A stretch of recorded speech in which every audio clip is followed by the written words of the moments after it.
Kegiatan EP2 di Merangin ini dimulai dari tahun 2016. Itu di Desa Morapangi, Kecamatan Lembah Masurai. Tahun 2017 itu di 3 desa, Kotorami, Desa Tuwo, sama Desa Durian Rambun.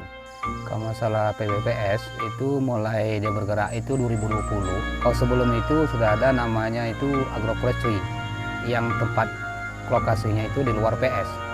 Tetapi kalau PBPS ini berlokasi dalam PS atau perhutanan sosial yang dalam hal ini Desa Durian Rambun punya hutan desa.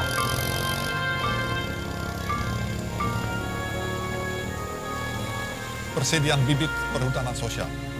Jadi tidak lain daripada BPDAS membantu masyarakat dengan membuat persemaian, membuat bibit unggul dari beberapa jenis tanaman yang masyarakat yang punya izin perhutanan sosial bisa menanam untuk memperkaya hutan, untuk meningkatkan produksi di izin kawasan izin mereka.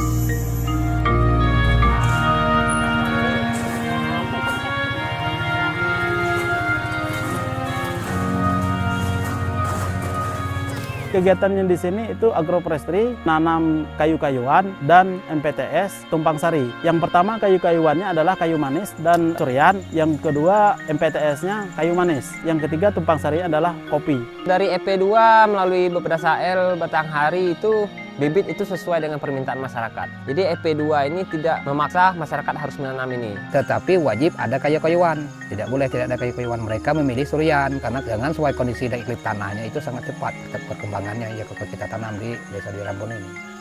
Bantuan pupuk, insya Allah mudah-mudahan dalam waktu dekatnya sapras itu mesin rumput rencananya sudah diajukan.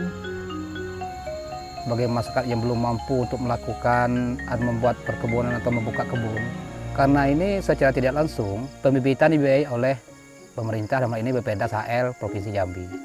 Sehingga bagi mereka yang belum mampu untuk membeli bibit seperti kayu manis, durian, kopi, mereka dibiayai untuk pembelian bibit tersebut. Tapi hanya sebatas pembibitan dengan persyaratan berkelompok. Jadi mereka harus mendirikan kelompok tani dulu.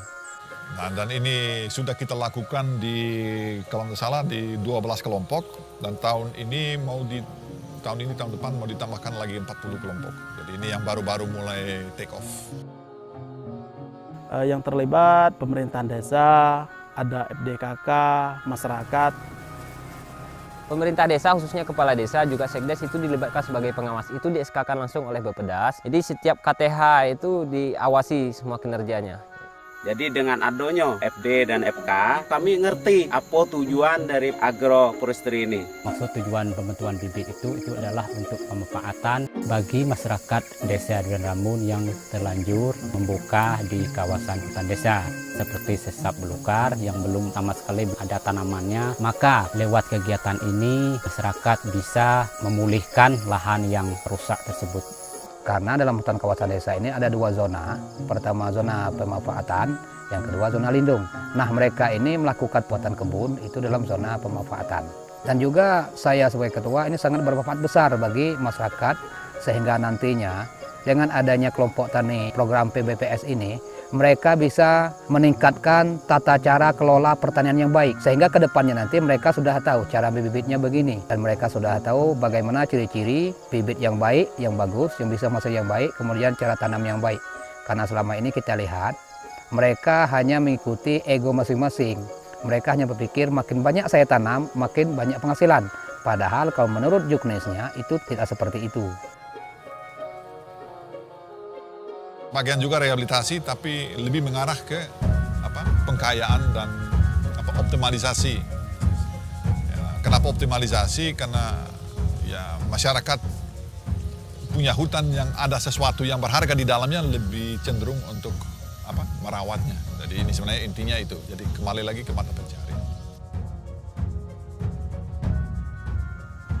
Kalau masalah kendala, ada juga masalahnya penyakit tanaman seperti kayu manis atau sakit kan kopi, banyak semutannya mati batang. Kayu manis ini ada di batang itu nampak ada pengelangan batangnya itu agak-agak kembang, warnanya pun berubah dia, agak kuning dia. Jadi di waktu penanaman bibit perubahan iklim, yaitu musim hujan berganti dengan musim panas, musim kemarau, bibitnya itu bisa jadi rusak kan. Masyarakat pada umumnya antusias lah mengikuti kegiatan ini. Di tahap-tahap awal, pengetahuan mereka yang kurang terhadap kegiatan ini, adanya pemberian motivasi, penjelasan dari DKK juga pengawas. Jadi mereka bisa menjalankan kegiatan agroforestry ini dengan baik. Sekolah lapang cukup membantu, karena begini, yang masyarakat dulu tidak tahu bagaimana pembuatan kompos untuk pemupukan kegiatan agro. Dengan adanya sekolah lapang, masyarakat jadi tahu pengolahan kopi yang baik, otomatis kan ada manfaatnya yang diterima. Jadi masyarakat tidak hanya diberi bantuan, tapi juga dibina. Bukan kita hanya merepotkan masyarakat, memang repot ya, kerja keras, tapi dengan janji pada akhir akan ada peningkatan.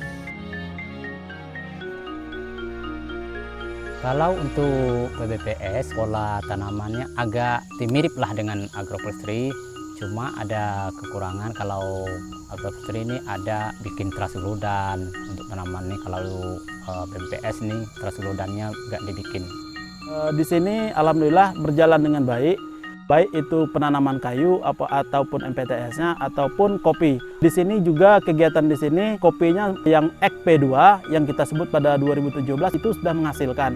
Para anggota KTH sudah menikmati hasil yang dilakukan oleh kegiatan EP2 ini.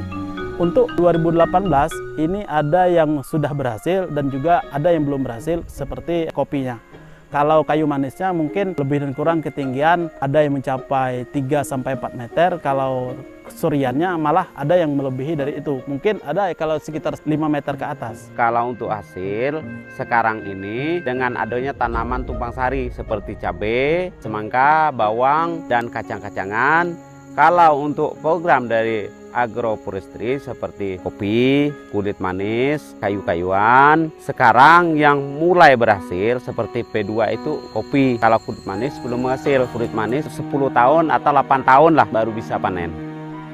Kemudian dengan adanya tanaman seperti cabai dan lain-lain itu, lokasi agro otomatis selalu bersih jadinya. Kopinya jadi bersih, tanaman kayu-kayuannya bersih, MPTS-nya bersih, mereka juga dapat hasil. 7.000 masa nanti tak borong semuanya masa untuk ada acara apa? Masih banyak di acara pernikahan di. Kalau borong jangan di sini, di belakang. Yo, mau kota bertanya ya mau keluar susah juga ada nih mau keluar ini. Penghades kan belum dikasih kan kemarin. Iya. Tapi masyarakat lebih antusias dengan kegiatan dikarenakan ekonomi masyarakat di sini makin bertambah dari sebelum kegiatan ada di sini. Sejak dikasih bantuan dibandingkan kita bertanam sendiri tanpa melalui program ini jauh beda nampaknya. Kami dulu petani yang kurang, ibaratnya kurang modal untuk buka kebun. Ini alhamdulillah lah dapat bantuannya untuk mengelola kebun. Perbedaannya dikasihnya pupuk. Kalau yang kita biasanya kadang nih, kalau ada punya modal, tidak ada kasih pupuk kopi kan. Biasanya kalau dapat setengah ton mungkin bisa 1 ton dengan adanya pupuk apa dikasih bantuannya kan. Yang sebelumnya dia tidak mampu beli bibit, sudah dapat bibit kan. Nah, itu manfaatnya. Bibit kopi, bibit kayu manis. Apalagi zaman sekarang kan masyarakat sangat berharap lagi kalau bantuan itu datang lagi kan. Apalagi bantuan kayu manis. Harapan saya sebagai petani desa Rambun, PBPS ini bisa berlanjut sehingga nanti ada pemerataan di setiap aspek yang dilakukan. Jika ada lahan yang kritis atau menganggur, sesap belukar yang ada di kawasan hutan desa Duyan Rambun itu semuanya mendapat bantuan bibit. Menjadi hutan kembali walaupun tidak seperti sedia kala, tapi tutupan lahannya bisa lebih baik lagi. Dengan adanya kegiatan agroforestry EP2 di Desa Tuo bisa meningkatkan kesejahteraan bagi masyarakat atau penamping. Karena di sini hasil bumi sangat banyak seperti kopi, FDKK bisa menjadi toke di sini. Tidak Pak Toke? Nah, untuk bini lagi dah. Kalau duit untuk bini lagi. Gitu.